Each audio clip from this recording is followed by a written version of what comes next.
이 아침 주시는 말씀은 사무엘상 23장 15절에서 18절 말씀입니다.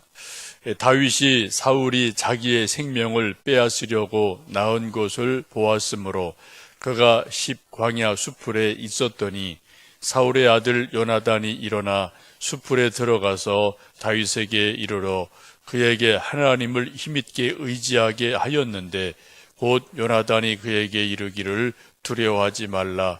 내 아버지 사울의 손이 내게 미치지 못할 것이요 너는 이스라엘 왕이 되고 나는 내 다음이 될 것을 내 아버지 사울도 안다 하니라. 두 사람이 여호와 앞에서 언약하고 다윗은 수풀에 머물고 요나단은 자기 집으로 돌아가니라. 아멘. 어제 말씀에서 우리는 다윗과 그의 용사들이 그일라성을 구출해 주었지만 또 그일라성 백성들이 배신할 마음이 있어서 또 도망을 나와서 정처 없이 이곳저곳 도망을 다니게 됩니다. 오늘 말씀을 보시면 15절 말씀 보시면 사울이 자기 생명을 빼앗으려고 나온 것을 보고 계속 추격을 하니까 머물 곳이 없어서 그 다음 간 곳이 십광야 수풀에 숨어 들었다고 말씀을 합니다. 이스라엘 땅은 여러분 가보신 분 아시지만 조금 강도 있고 요단강 이런 거 있지만 갈릴리 호수도 있지만 또 많은 부분이 광야라는 곳으로 되어 있죠. 그래 유대 광야라는 말을 아시고 엔게디 광야 이런 것들이 아주 많습니다. 사막과 광야는 비슷한데 조금 다르죠. 사막은 완전 이렇게 모래 같은 것으로 되어 있는 그런 곳이라면 광야는 좀 이렇게 땅은 땅인데 수풀이 좀 있고 나무 조금 있고 뭔가 좀 광야와 사막은 약간 좀 다른 거 여러분 아실 겁니다. 신약 성경이든 구약 성경 보시면 하나님의 위대한 사람들이 광야에서 많은 연단 훈련을 받은 것을 봅니다. 그래서 세례 요한도 뭐라고 말씀해요? 광야의 사람이죠. 그래서 광야에서 외쳐 이르되 이제 그런 말씀이 세례 요한에게 있었어요. 도시에 있지 않았습니다. 아주 땅이 비옥한 곳에 있지 않았어요. 광야에서 세례 요한이 머물렀고 예수님도 공생에 시작하실 때 광야에서 40일간 금식하며 기도하시고 공생애를 시작을 합니다. 엘리야도 광야길을 걸어서 40일 걸어가서 또 쉬고 힘으로 또 다시 또 걷기도 하고 이런 것들이 있죠. 또 이스라엘 백성도 40년간 광야를 배회하고 광야에서 훈련을 받습니다. 광야는 한마디로 말씀드리면 사람이 살 수는 없는 곳이에요. 거친 땅입니다. 그러나 광야는 동시에 하나님께서 사람을 연단하시고 훈련하시는 장소가 바로 광야예요. 도시가 아니고요. 또 비옥한 옥토가 아니고요. 성경을 쭉 보시면 이스라엘 백성 또 어떤 특정한 누구 어떤 사람들을 광야로 보내서 광야에서 훈련을 받도록 하시게 됩니다. 그래서 지금 우리도 이제 한국이라는 땅에 살고 있지만 영적인 의미에 있어서 사람들이 병이 들든 또 여러 가지 고난을 당하든 연단을 당하면 우리는 영적으로 그것을 우리는 내가 광야를 지나고 있구나. 내가 광야에서 훈련을 받고 있구나. 내가 광야 학교를 다니고 있구나. 그렇게 우리가 말을 합니다. 여러분 좀 말이 재미난데 힘들죠? 광야 학교예요. 서울대학교가 아니고요. 또 무슨 좋은 경기대학교 또 이런저런 많은 대학인데 그런 대학이 아니라 우리 인생을 살다 보면 누구나 다 광야 학교가 다 있습니다. 저도 있고 여러분도 있고 우리 아들, 딸도 있고 없는 사람은 없어요. 왜요? 사람이라는 존재는 완벽한 존재가 아니기 때문에 이게 광야라는 곳으로 내몰리고 나서야 비로소 뭐가 돼요? 자기를 돌아보고 겸손해져서 기도하게 되고 광야에서 하나님을 찾거든요. 하나님을 광야에서 만나거든요. 그래서 우리 모두에게는 힘든 일, 벅찬 일이 때때로 있는데 그것을 우리는 성경적으로 영적으로 내가 광야 학교에 입학했구나. 그 1년이 될 수도 있고 2년 될 수도 있고 그건 아무도 모르죠. 이스라엘 백성은 40년간 광야 학교를 하여튼 오래 다녔어요. 혹시 여러분 지나간 세월 중에 나도 광야 학교를 다녔구나 라고 생각하시는 분이 혹 계실지 모르겠습니다. 또 혹 어떤 분은 지금 내가 요즘 광야 학교에 입학을 했나? 라는 생각을 하시는 분도 계실 거예요. 여러분 그 광야라는 의미를 잘 생각해 보시고 혹시 광야 학교를 다니고 있다고 생각하시는 분들은 몸이나 형편, 여건은 힘들겠지만 하나님이 나를 하나님의 사람으로 훈련하고 계시구나 라고 믿으시고 절대로 낙심하지 마시고요. 소망을 가지시고 광야 학교를 끝까지 잘 좀 졸업할 수 있는 은혜가 있기를 원합니다. 오늘 말씀 16절 보시면 광야로 숨어 들어간 다윗이 이제 은밀하게 요나단을 만나죠. 사무엘상 23장 16절 말씀 읽습니다. 사울의 아들 요나단이 일어나 수풀에 들어가서 다윗에게 이르러 그에게 하나님을 힘있게 의지하게 하였는데, 지금 요나단도 다윗이 그일라 성을 빠져나와서 10광야 수풀에 숨어 있다라는 소식을 왕자니까 알고 있고 듣고 있죠. 그래서 은밀하게, 사울왕 모르게 은밀하게 그 수풀로 들어가서 다윗을 정말 오랜만에 만나게 됩니다. 아마 두 사람의 가슴 속에 하고 싶은 말들이 얼마나 많았겠습니까? 이제 두 사람이 숲속에서 은밀하게 만나서 이러한 저러한 말을 하고 위로하고 서로 격려하는 또 말을 하고 또 언약을 맺기도 하죠. 근데 여러분 중요한 것은 이 두 요나단과 다윗이라는 청년 두 장수는 사실은 라이벌이에요. 한 사람이 절대로 물러설 수 없는 왕 자리를 놓고 물러설 수 없는 갈등이 있는 사람입니다. 한 사람은 왕세자예요. 사울왕의 큰아들이죠. 그러면 자연히 왕이 되는 자리예요. 근데 한 사람은 백성들의 민심을 얻고 있는 또 다른 대권주자예요. 다윗입니다. 이게 두 사람이 누가 봐도 이거는 왕자리는 하나니까 왕자리 놓고 요나단이 왕이 되느냐 다윗이 왕이 되느냐, 이 문제가 너무 심각한 문제가 있거든요. 사울왕이 계속 갈등하는 것도 사실은 자기 아들 어떻게 하든 왕 만들려고, 요거 때문에 아버지로서 고민하고 갈등하고 다윗을 죽이려고 애를 쓰죠. 그런데 오늘 말씀 쭉 성경을 보시면 이 세상에 또 성경의 사람들 가운데 다윗과 요나단 같은 우정을 가진 사람은 성경에서 달리 없어요. 요즘도 그래서 우정의 대명사 하면은 다윗과 요나단이라고 우리가 흔히 말을 하고요. 우리 가스펠 가수 중에 지금은 이제 나이 많으셔서 활동을 좀 잘 안 하시는 분이 계시는데, 한 20여 년 전에 다윗과 요나단이라는 그런 팀이 있었어요. 남자 두 분이. 정말 좋은 가스펠 너무 많이 불렀습니다. 여러분 다윗과 요나단이라는 거 검색해 보시면 핸드폰이나 인터넷에 그 가스펠 주르륵 뜰 겁니다. 옛날 거라 요즘 무료로 다 들을 수 있어요. 한번 여러분 오늘 좀 시간 내셔서 다윗과 요나단이라는 가스펠 가수들이 부른 좀 많은 좀 가스펠을 들어보시면 귀에 좀 많이 익숙한 게 많을 겁니다. 여러분 어쨌든 우리가 인생을 살면서 다윗과 요나단 같을 정도의 절대적인 우정은 아닐지라도 저나 여러분 우리 모두에게 하여튼 우정, 믿음의 친구, 또 소울 프렌드, 이런 정말 서로 격려가 되는 만남들이 있기를 주님의 이름으로 축복합니다. 여러분 우정은 남자만 있나요? 제가 잘 몰라서 그래요. 여자분들도 우정이라는 게 있나요? 있어요? 예, 잘 모르겠어요. 저는 그건요. 하여튼 여자분들도 우정이 있겠죠, 그죠? 또 여고동 장생 이런 거 노래도 있고 우정이 있을 텐데, 하여튼 여러분 여자분들도 정말 다윗과 요나단 같은 그런 우정을 만들 수 있는 그런 정말 신앙 안에서 그런 좋은 친구들을 서로 만들어 가시면 좋겠습니다. 지금 왕자 요나단이 이 광야 숲으로 은밀히 다윗을 찾아와서 여러 가지 이제 말을 하는데, 아버지 사울 때문에 요나단이 괜히 미안한 거예요. 그죠? 뭐 하여튼 핍박당한 걸 아니까 그래서 여러 가지 이제 위로를 하면서 여러 가지 위로를 하시는데 16절 말씀 보시면 그런 말씀이 있죠.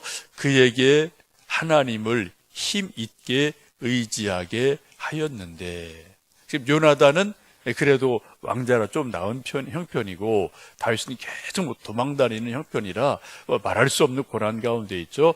그에게 하는 말이 무엇입니까? 하나님을 힘있게 의지해라. 죽을 고생을 하고 힘이 들고 내일이 안 보여도 낙심하지 말고 하나님을 힘있게 끝까지 믿어라. 하나님을 꼭 붙들어라. 그런 위로의 말을 합니다. 우리도 사람들이 누군가 힘들고 병들고 어려울 때 뭐 친구들이 주변 사람들이 이런저런 말로 위로를 해주고 뭐 자기 경험도 얘기해주고 하는데 참 중요한 말이죠. 여러분 뭐 읽어보셨겠지만 정호승 시인이 쓴 여러 책 중에 아주 좋은 책이 내 인생에 힘이 되어준 한마디라는 책이 있어요. 자기가 쭉 인생을 살면서 힘들고 어려웠을 때 누군가 엄마가, 아버지가, 친구가, 선배가 여러 가지 자기에게 이런저런 한마디, 두마디 들려주었던 그 좋은 위로의 말이 자기가 막 넘어지고 엎어졌을 때 다시 일으켜주는 그런 정말 고마운 위로의 말이었다라는 것을 이제 그런 몇 가지 말, 명구, 또 자기 어떤 스토리 이런 것을 이렇게 쭉 해놓은 책인데 아주 좋은 책입니다. 여러분 우리 말에도 그런 말이 있어요. 말 한마디로 천냥빛을 갚는다. 말로 사람을 살릴 수도 있고 세울 수도 있고 죽일 수도 있고 넘어뜨릴 수도 있습니다.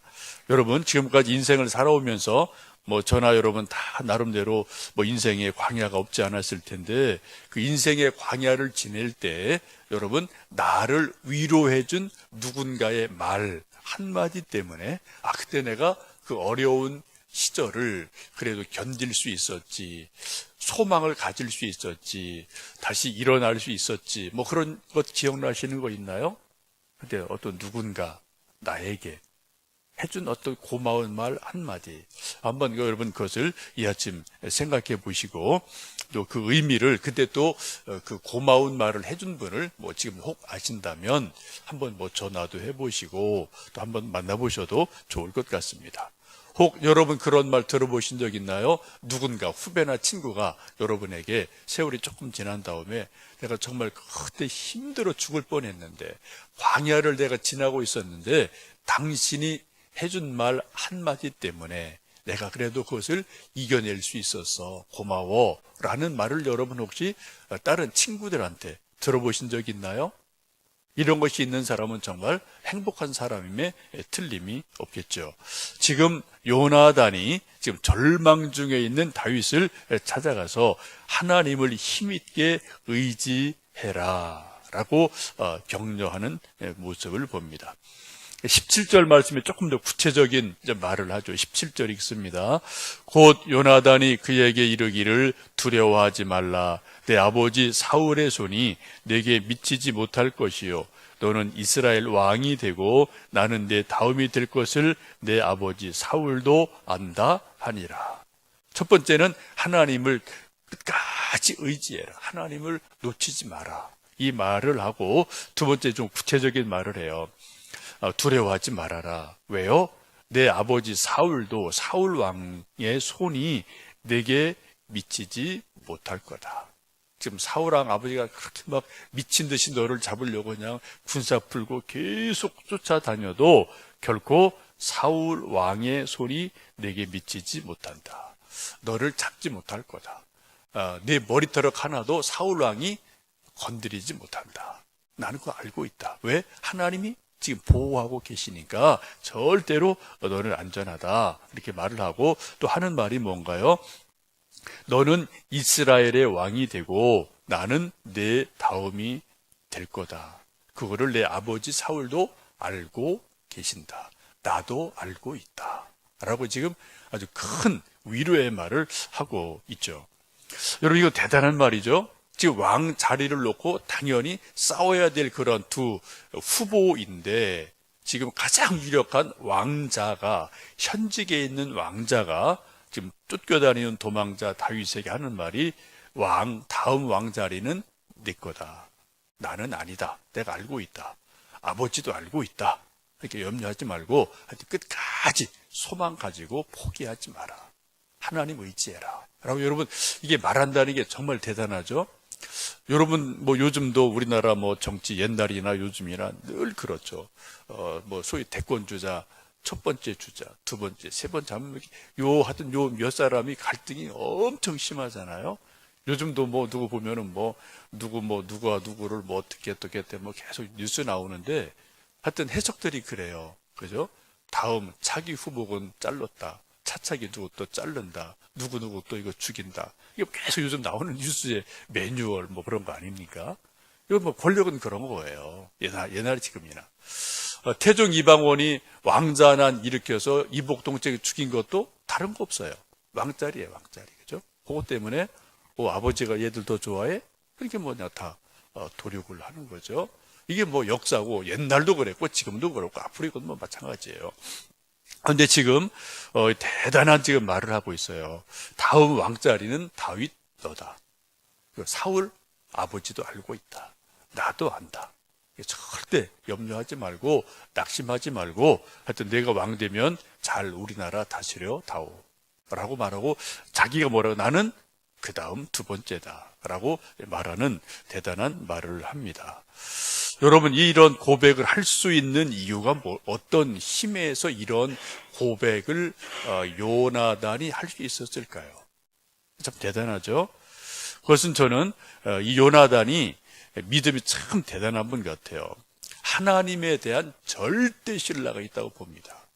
지금 한치 앞이 안 보이는 그런 혼란스러운 일이 자기에게도 있고 다윗도 있고 아버지 앞에도 있어요. 나라 전체가 지금 이것 때문에 휘둘리고 있어요. 나라 전체가.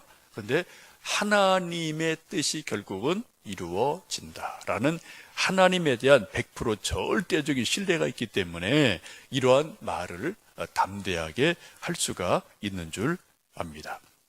여러분, 우리가 하나님에 대한 100% 절대 신뢰함이 있으면, 믿음이 있으면 상황이 어떻든 간에, 일이 어떻든 간에 여러분 낙심하지 않습니다. 불평하지 않습니다. 포기하지 않습니다. 왜요? 결국 하나님이 하실 거니까. 하나님의 뜻을 이루실 거니까. 근데 우리가 두려워하고 근심하고 낙심하는 이유가 뭔가요? 이거 내 힘으로 안 되면은 하나님에 대한 그 믿음이 흔들리면은 우리 마음도 더불어 흔들리거든요. 여러분, 우리가 인생을 참으로 여유 있게 살고 마음의 담대함을 가지고 누군가를 수용할 수 있고, 지금 요나단이 다윗을 수용하고 있죠. 수용할 수 있고 또 어떤 소망을 가질 수 있는 유일한 비결은 건강 아닙니다. 돈 아닙니다. 돈 많은 사람도 불안한 사람 엄청 많아요. 저도 많아요. 여러분도 꼭 주변에 그런 분 있을지 모르겠어요. 그런 것들이 아니고요. 하나님에 대한 절대 신뢰가 있으면 어떤 경우도 여러분 담대함이 있어요. 소망이 있어요. 수용성이 있어요. 미래에 대해서 결코 낙심하지 않습니다. 그래서 우리가 믿음을 뭐라고 그래요? 사도 베드로 같은 경우는 금보다 귀한 믿음이다. 우리는 금이 중요하다고 생각하죠. 사람들은. 근데 사도 베드로는 아니다. 금보다 귀한 게 믿음이다 라고 사도 베드로는 베드로서에서 말씀을 하고 있죠. 여러분, 우리 모두는 위로가 필요한 시대를 살고 있습니다. 저도 위로가 필요하고 여러분도 위로가 필요하고 우리 아들, 딸도 다 위로가 필요하고 가족도 교인도 세상 사람은 말할 것도 없고 다 위로가 필요한 시대를 살고 있는데, 여러분, 먼저 우리가 다가가서 요나단이 다윗에게 위로해 준 것처럼 좀 위로하며 서로 격려하고 힘을 얻는 하루하루 되시기를 주님의 이름으로 축복합니다. 오늘 저녁에 8시에, 오늘부터는 저녁 8시에 금요 기도회를 합니다. 함께 오셔서 기도해 주시면 좋겠습니다. 기도하겠습니다.